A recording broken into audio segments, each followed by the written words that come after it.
शिक्षकगण, उपस्थित अभिभावकगण, मेरे प्रिय दोस्तों एवं मेरे सहपाठियों, मैं साइमा इस विद्यालय की 12वीं दर्जे की स्टूडेंट हूँ।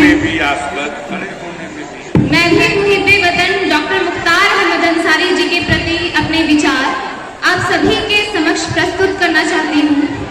जैसा कि आप सभी लोग जानते हैं, आज हम सभी इस विद्यालय में doctor M.A. Ansari inter college में इस जमीन के सायेदार दरख्त डॉक्टर मुख्तार अहमद अंसारी जी की 144वीं जयंती मनाने और उनको अपनी श्रद्धांजलि अर्पित करने के लिए इकट्ठे हुए हैं। जनाब नदीम कासमी के चंद शेरों से मैं अपनी बात शुरू करना चाहूंगी। कौन कहता है मौत आई तो मर जाऊंगा, कौन कहता है मौत आई तो मर जाऊंगा, मैं तो दरिया हूँ समंदर में उतर जाऊंगा, तेरा दर छोड़ के मैं और किधर जाऊंगा, तेरा दर छोड़ के मैं और किधर जाऊंगा, घर में घिर जाऊंगा, सहरा में बिखर जाऊंगा, जिंदगी शम्म की मानिंद जलाता हूँ नदीम, जिंदगी शम्म की मानिंद जलाता हूँ नदीम, बुझ तो जाऊंगा मगर सुबह तो कर जाऊंगा। डॉक्टर मुख्तार अहमद अंसारी नाम तो सुना ही होगा, लेकिन आज उनकी कुछ खास बातों से आप सभी को परिचित कराते हैं। डॉक्टर मुख्तार अहमद अंसारी जी एक कुशल चिकित्सक, लेखक, राजनीतिज्ञ और जामिया मिलिया इस्लामिया विश्वविद्यालय के दूसरे कुलाधिपति यानी चांसलर भी थे। डॉक्टर मुख्तार अहमद अंसारी जी का जन्म आज ही के दिन 25 दिसंबर 1880 को यूसुफपुर, जहां के हम रहने वाले हैं, यहीं पर हुआ था। इन्होंने अपनी शुरुआती तालीम विक्टोरिया स्कूल से हासिल की। कुछ समय बाद इनका परिवार हैदराबाद चला गया। इन्होंने मेडिकल की डिग्री मद्रास मेडिकल कॉलेज से हासिल की।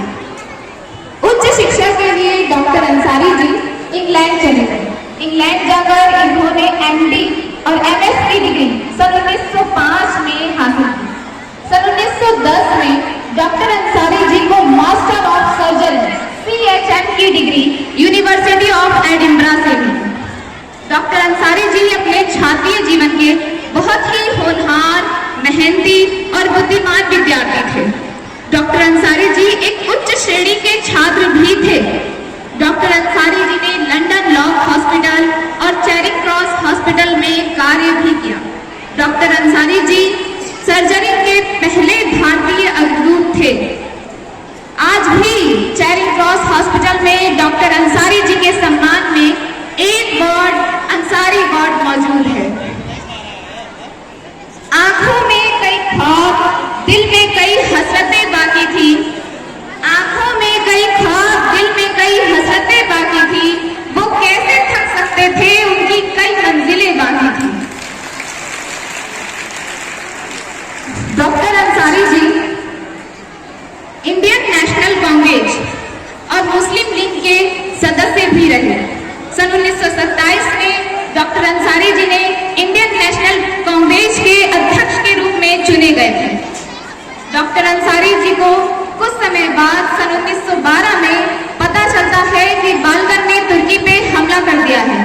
डॉक्टर अंसारी जी घायल फौजियों के इलाज के लिए तुर्की चले जाते हैं। उस समय ऑटोमन कैलिफेट थी, खिलाफत उस्मानिया थी और मुसलमान तुर्की के राजा को अपना खलीफा मानते थे। इस्तांबुल मुसलमानों का दारुल हुकूमत था। वो उसे अपनी राजधानी कैपिटल मानते थे।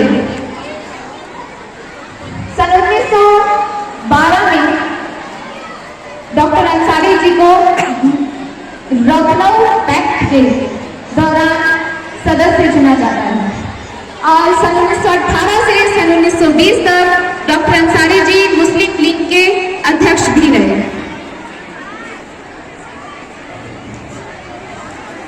कुछ समय बाद डॉक्टर अंसारी जी मसूरी से दिल्ली आ रहे थे।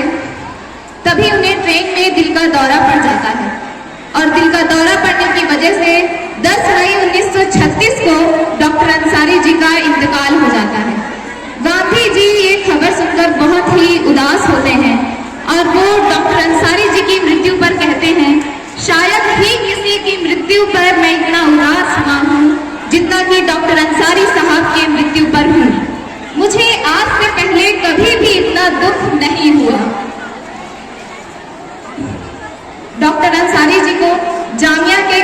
में दफना दिया जाता है और कुछ समय बाद उन्हीं के नाम से डॉक्टर